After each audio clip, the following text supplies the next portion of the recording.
Hello and welcome to All Chalk, a podcast about the power of education to help young people speak up and build a fairer world.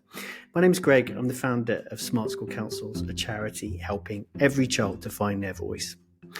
And every so often I meet a teacher who has such a passion or drive for getting young people to speak up and make change that honestly I kind of want to just clone them, make thousands of them and put them in all the schools across the land.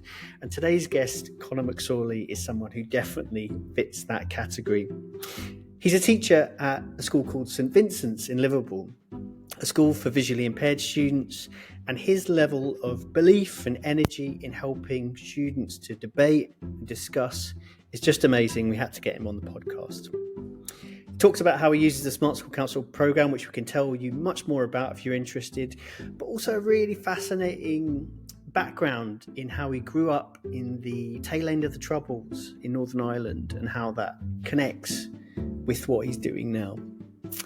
So if you're a school and you want to get involved, just get in touch with us at Smart School Councils and we'd love to create the type of impact that you hear Conor talk about. So without further ado, let's hear from the amazing Conor McSorley from St Vincent's School in Liverpool. Thanks for having me, Greg. And I say it was great to have you come visit the school and bring some of other professionals with you as well, just to really see what we're doing here and try and paint the picture of what I'm trying to achieve as we go forward in St Vincent's School. So it was really great to have you, and it's a pleasure to be on the podcast this morning with you. Yeah, amazing. And I met some of your amazing students as well. You got a few characters there. Maybe we'll come on to those as we have a chat. So just to set the scene, Conor, can you tell us a bit about you and your school, and I guess what is it that fires you up about debate and pupil voice, and why is it important to you? So as you said, I work in a school for visually impaired people. We're one of only, I think, 3 schools in the UK that cater specifically for visually impaired people. Myself, my background, I've always had a passion for working with SEN pupils. I done a degree in inclusive education and I always just fell down that path. But specifically with the debating aspect and how I've got in contact with you and Smart School Councils and the Big Debate Club, which are fantastic, is I feel that SEN pupils and specifically visually impaired people are quite marginalised in society. Specifically when it comes to after education, employment rates are very low. And one of the ways that I think we can tackle that is by giving pupils a voice, giving them confidence, just getting them to talk about current affairs and having controlling aspects of things that go on in everyday life. And I was searching for an outlet to do that. And the first thing that I did was set up a school council. I think if you're wanting to give pupils a voice, that's the first thing you have to do. I find if you give pupils responsibility, they will always grasp that responsibility. And student council was the first thing going forward with pupil voice. But also in our school, to give pupils, we have sort of a different curriculum, and we have what's called our enrichment curriculum program. And when I came to the school, the first thing I wanted to set up was a debate club, because I think it's important that pupils, again, are given their voice to debate controversial issues. They build a confidence in themselves that they can take on going forward in life. And that's how first I got in contact with Becky. Going back now, I think it was just through Twitter, because I'm big on social media. I find if you're doing good things in schools and networking, Twitter, or X as it's known as now, has got a bad name in the past. But for me as an educator, I found that I've made some of my best contacts in education through X, and that's how I met with Becky, and she got me involved in the Big Debate Club and Smart School Councils, and we just went on from there. Yeah, well, I mean, if anyone hasn't checked out your Twitter, it's there's a lot of amazing activities and kind of showcasing all the incredible stuff that the students get up to at your school. And you're a good follow, Conor. I like following you on Twitter. Yeah. It's good. And you know what? I think it's just good to highlight what you're doing and just get it out there. And as I say, the internet can be used for some great things, and networking is one of them. And I think in schools, if you're doing good things, if your pupils are doing good things, you should celebrate them. And the best way to do it is through social media. And I think, because I think it's still not exactly frowned upon, but teachers are apprehensive to do it. Like, I took a group of pupils to a mock UN council debate or climate action debate, which coincided with COP29 last week. And straight away, I was asking the other teachers from, I wouldn't say more important schools, but from bigger, more established schools than ours that are used to events like this. And I was asking our teachers, oh, what's your Twitter handle? How can I get you on Instagram? And they were sort of very, oh, you're not doing that, are you? And I was like, yeah, it's a great event. You should be highlighting this to the public what you're doing. And yeah, so I think educators should really more want to celebrate what their pupils are doing. Yeah, definitely. And I guess like most people, maybe when they probably haven't stepped into a school like yours before. So could you share a little bit, just to set the scene, about what might look kind of similar to other schools and what might look a little bit different to other schools in your area? Yeah, we're very progressive in what we do. As you say, we cater specifically for visually impaired pupils. So everything is catered around that. It's not your typical school, and a lot of it is focused on braille habilitation, which is like mobility. So our pupils have lessons on life skills, how to go out, how to get on trains, how to get on buses, how to get, like, for example, it was quite a daunting thing, but when I started in this school, for the first 2 days, I had to be blindfolded. And I was taken all around Liverpool, because you have to put yourself in the shoes of the people you're teaching. And it was a scary prospect, but it really opened my eyes as a teacher about, right, how am I mapping myself around the classroom? How am I projecting things? How am I going to get through to pupils? Because a lot of teachers are heavily reliant on visuals and PowerPoints, so I had to really get out of that frame of mind. And so that's just the sort of type of things our school does. And we deliver the same national curriculum as anyone else, but everything is just done a little different to cater to visually impaired people.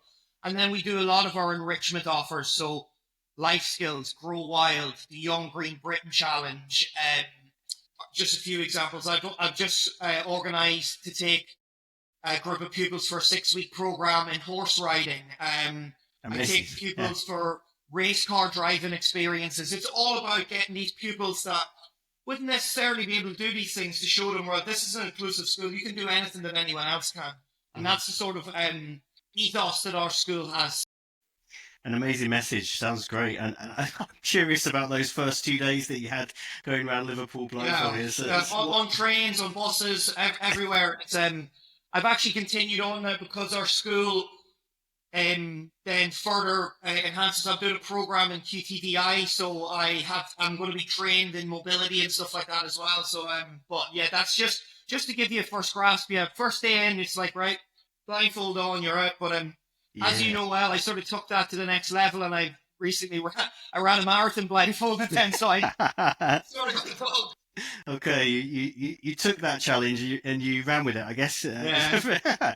Amazing. And so when you kind of kicked off, when you were thinking about debate and pupil voice in your school, where were you kind of starting? You said you reached out to us, which was like great. Well, no, I didn't actually reach out to you first, and that's why anyone watching this, educator-wise, and this isn't a paid advertisement for you, so I'm just friends with Greg and Becky and that, but I'm always one for, if people are doing great things, I'll celebrate them, because I've done a couple of other channels. Now, I don't know if I want to mention them, but there is other there are providers that provide debating in schools, and they're very expensive programs. And so, for example, and I'm not going to call out any companies, but there's a certain company that beginning with debate, but I won't finish them off because I'm not going to slag anyone off.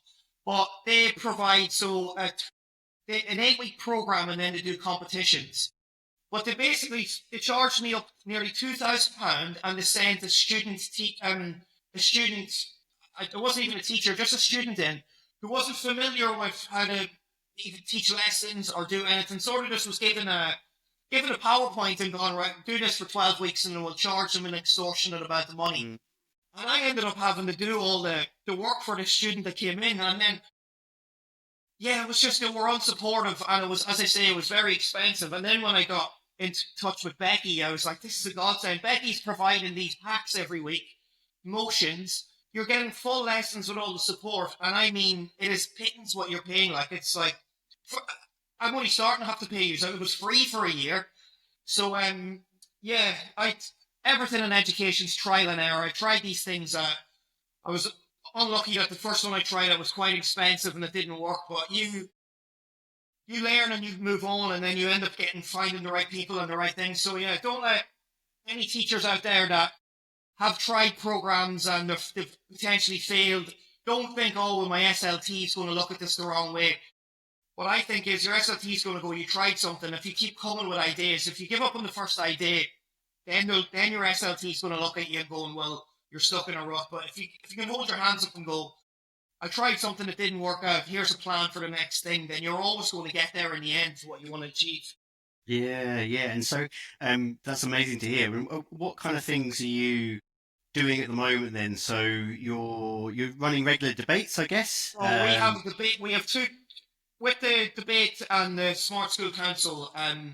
So I have two things running, coinciding with each other. I have my debate club every Wednesday, and I have student council meetings every Monday. So the debate club follows the motions of the big debate club, and then we log them online so we get to see the results of other schools and stuff. And the school council meeting on a Monday, if you go on to the Smart School Council's website, obviously you have to pay for that, there's just a backlog of resources and debates and conversation starters for pupils. So I look at my resources and I'll click on something. So should lunch times be longer, or should school times be changed? And they're the simple ones, and you can go in with different tiers of levels depending on the ability of your pupils. And there's just all these resources, reading material. So I can go to the student council in the meeting, well, here's this idea, here's that idea, and then I just let them run with it. And then the student council meeting feedback to our SLT, any ideas that come for it. The debate club is, as you know, I have a passion about getting SEM pupils included and debating with mainstream settings, because a lot of these debating has often been seen as quite stuffy and for a certain type of school, potentially, and I just want to make it inclusive for everyone. Yeah. Where you're from, what your ability is, I want you just being confident standing up in a room and talking and saying your views in a comfortable setting. Yeah, there's a sort of there's a stigma sometimes to debate, isn't it? The sort of the vibe of that it's only really for a certain type of person that might already be very confident. And it struck me in visiting your school that you're really, really fighting against that. This is just about talking. Like, if you look at it, like the voter turnout in elections has been so low because I looked obviously I'm from Ireland. The Irish voter turnout was the lowest in 100 years yesterday. And like the youth turnout in voting, and the same in our general election, it's because young people are not debating simple issues that they don't realise then are what goes on to manifestos in government. And I think if we can start in schools getting pupils engaged in these issues, then they'll go, right, well, I'll register to vote, I'll get engaged with my local councillor or my local MP. And yeah. I think you do have to it's building blocks. You have to start from the bottom, and that's what I'm quite passionate about. And I really do think it is where you see a lot of this criticising governments online, but the same people that are all criticising these governments, none of them are reading manifestos, none of them are voting in elections. They're just regurgitating this information that's given to them online without even checking the sources. So I tell my pupils, if you want to debate something, if you want to have an opinion, have the opinion you want, but make sure you've checked the facts.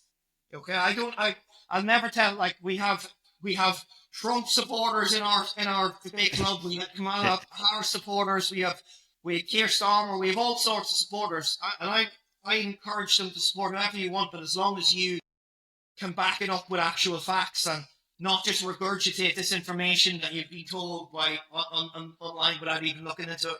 So how did that play out during the American election then in your debate club? Tell me about that. I always encourage good, healthy debates. And as I say, especially with the American one, it is affecting us, but there was a lot of stuff online that's just not true. And I as I say, I just give the pupils the motion and I just watch.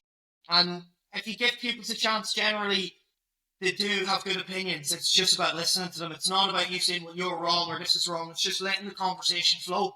And as I say, it's their voice, it's their time. I'm just there facilitating. I'm not at any point telling them. So obviously the way I run my debates is, if you have the floor, you have the floor. If someone wants to interrupt, they have to politely put their hand up and say a point of information. But so I let the pupils, if they have the floor, it's their opportunity to speak, and it works well. It works well. If you give, I always say, if you give kids responsibility and opportunity, they always grasp it. And so, what are those? So, imagine I'm walking into one of your debates. And I guess I have done. I'm trying to help other people imagine it. What kind of, as well as the respect for listening to each other, one person speaking at a time, I guess, what other sort of things might I see which helps you have a great debate? Well, the one thing that is fantastic is the debate packs and the debate videos that come every week. Normally done by Becky, sometimes done by other. I know you probably write some of the debate packs as well, other people on your staff do. So you will have a motion. I'm just seeing what was. I think last week's motion was, can we always trust what happened in history? Something like that. Yeah. This week's one is about conspiracy theories. Okay. Was it something? Yeah. Well, you have the motion, but then you have. So what I will do is, my debate club will sit around. I will tell them, this is what we're debating this week. Then I'll play it. There's always a brilliant YouTube video that Becky links up, and it's quite interactive as well. There'll be points in the video where you can pause and the people can have a discussion. She might ask a question. Then I will tell them what are the arguments for this motion, what are the arguments against. So that normally takes about 20 minutes. The video is probably about 6 minutes long. You have a bit of discussion. There's pauses. Then I will give the pupils, I'll put a clock on. I will go, right, you have 10 minutes to come up with your own argument. Okay. I don't like to leave them too long. I give them 5-10 minutes, and if there's a timer, they can hear the timer going. They'll know, right, well, I forget whether they want to write it down or they want to have it in their head. And then we all sit around the big round table, and you've seen it before, and then everyone in turn has the floor. They have their opportunity to talk. They can stand up. They can sit. But once I say, right, the floor is yours, John, or I'm just using names there, that person can stand up, talk for. We normally because I'm trying to get them to think within debate competitions, and you normally have about 3 minutes to speak. So I'll give them, after about 2.5 minutes, because I always say as well, you can ramble on. I'm probably rambling on now. But no, not at all. You can ramble on a bit too much in debate as well. So I try and say clear, concise arguments.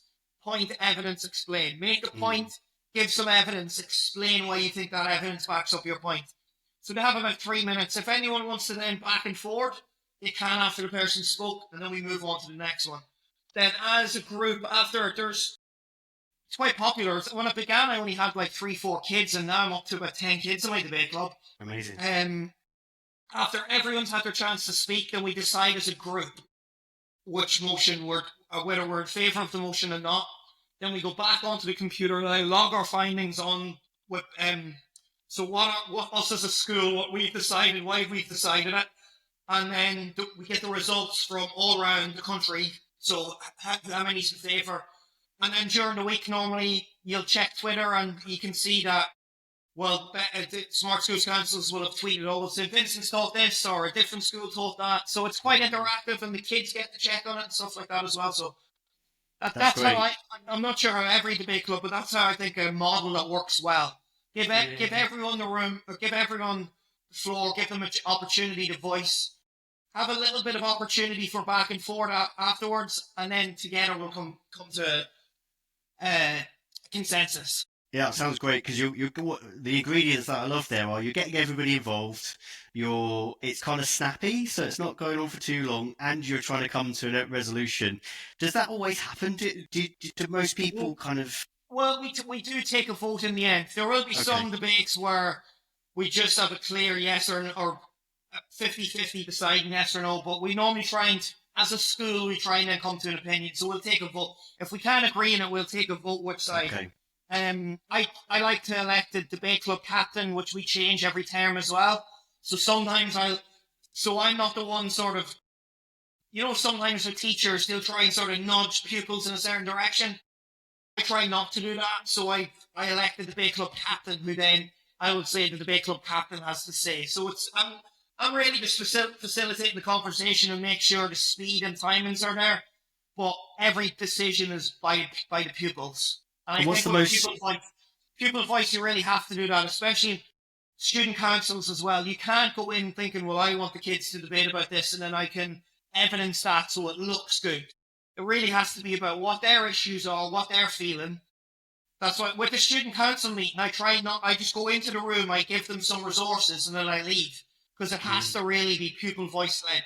The debate club, I stay because I want us to get into competitions, and sometimes I'm trying to get them to keep the times and work on their arguments. But with the student council especially, I think teachers should really, really take a back step on that, or else it's not truly a pupil voice. Yeah, pupils will quickly lose energy for things if it's not them who've kind of maybe come up with the idea. You know, how passionate can you be about an idea that you've been given to? So yeah, amazing. And I guess what's been the most? Oh, I guess two questions. What's been the most controversial debate, or the most fiery debate that you've had in recent kind of times? That's definitely been the American elections. Really? Okay. Yeah. I think a lot of young people on social media now, with YouTubers now, I think Trump's side of things were kids that follow a lot of YouTubers, and that's how I think he won the election. He was on podcasts, he was on Twitter, he had Elon Musk, and then your mainstream news readers and news watchers were more Democrats. And I think I tried to break it down to them, like some of the Trump supporters, I've read out all the Democrat policies, and for the Democrat supporters, I read out Trump policies, and sometimes you realise they agree on things, but I think that really was the most divisive debate that we've had. Yeah, it really was. Yeah. A lot of it was on social media now as well, and the kids are all like, you're not going to get any of our kids really going home and watching Channel 4 News at 7 with Jon Snow or anything like that. Our BBC News. They're all getting their information from online, but depending on what YouTuber you followed or who you follow, what news outlets you follow online, you really were either one or the other. There was no in between. Yeah. Fascinating. I think it's. I would have loved to have seen that debate. Maybe we'll have to come back for the next election. Will be interesting. And I guess what is it about? It's just a question about you, Conor, I guess. So what is it about you that's that really, like before you became a teacher, what is it about you that gave you this sort of passion for debate and social justice? Because it's clearly so fundamental to you. You know, it seems so important to you. I love engaging in politics. I come from South Armagh in Northern Ireland, so growing up, it was a very divisive area. I grew up just at the tail end of the Troubles during the Good Friday Agreement and that. But what I feel is that depending on an area you come from, and the same thing since I've moved to Liverpool. So where I come from in Northern Ireland, people blindly vote for Sinn Féin because I came from a Catholic area. That's what you do. But I noticed as I was growing up, nobody actually, if I said to any of my friends, well, tell me what Sinn Féin's political policies are apart from wanting a united Ireland, or how would that work?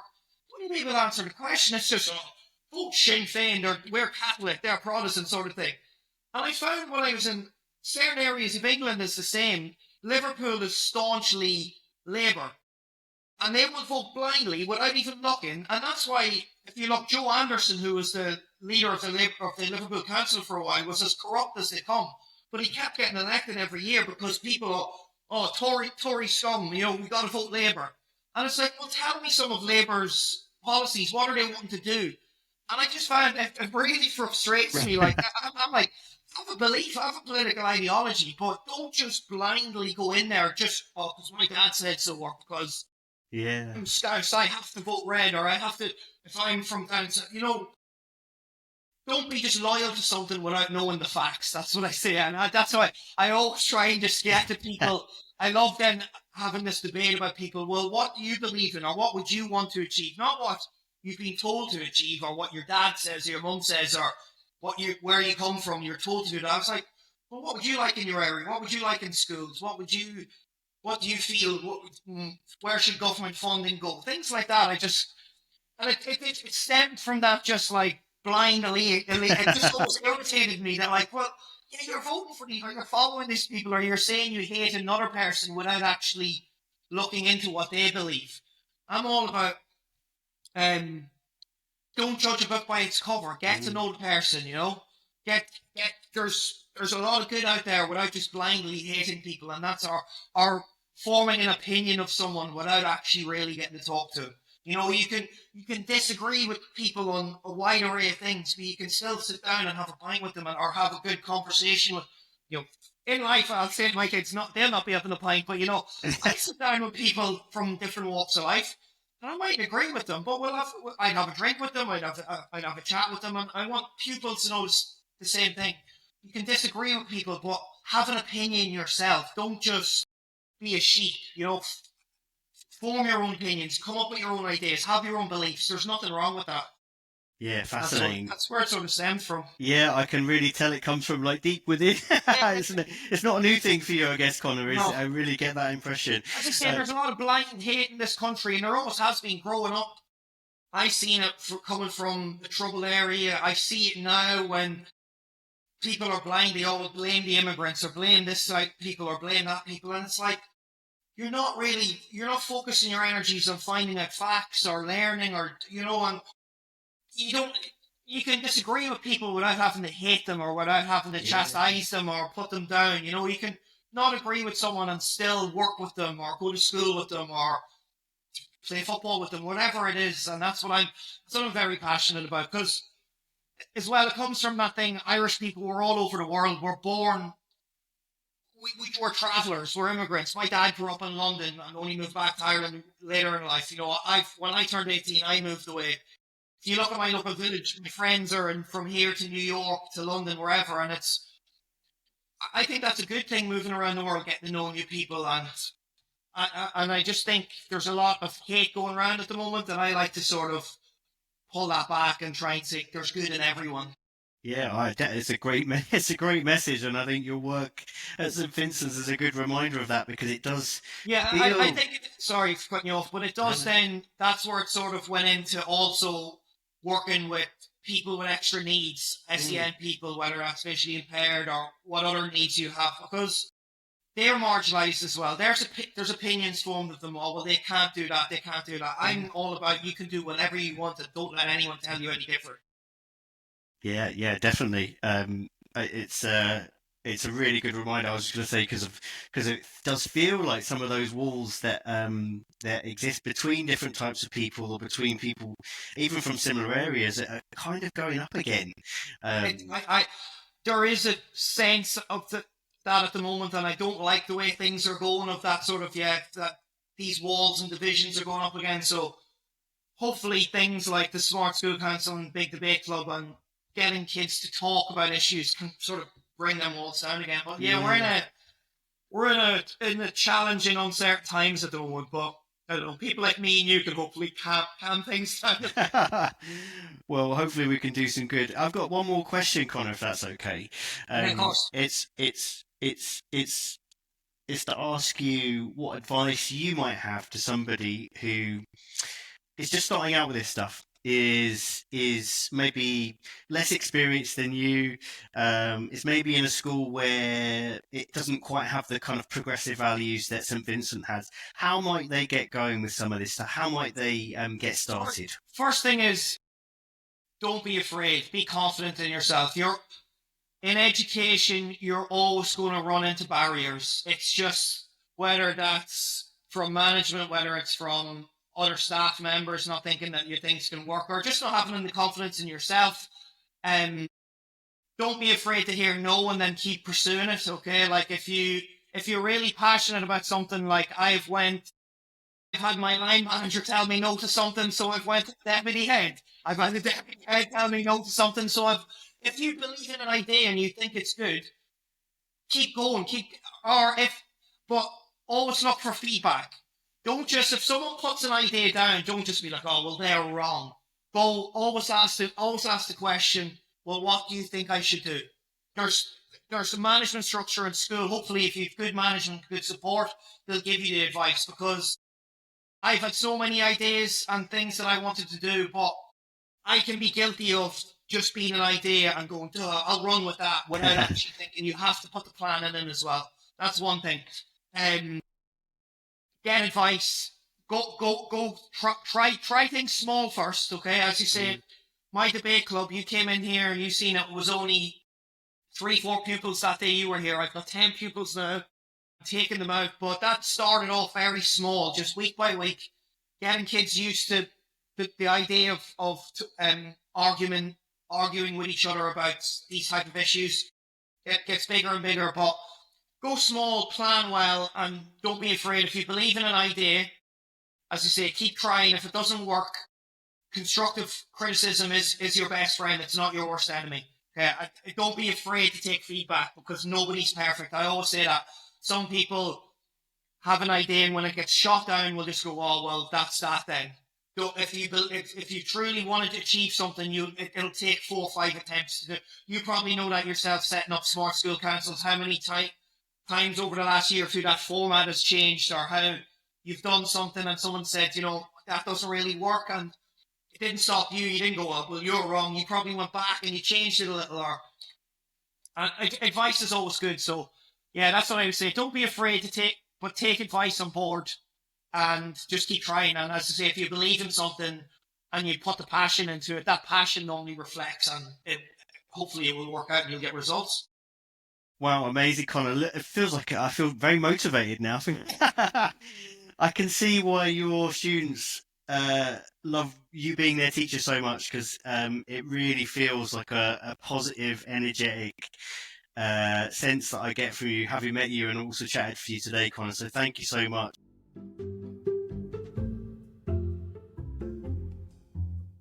Wow, such a great chat. Thank you so much to Conor for coming along and sharing his views, energy and drive and enthusiasm, all of those on All Chalk. It's great to hear. If you're interested in getting involved with Smart School Councils and growing the pupil voice or school council in your school, then please do get in touch. You can check us out at smartschoolcouncils.org. That's smart school, singular school, plural councils.org, and we'll get you set up. Thanks so much for checking the podcast out. Until next time.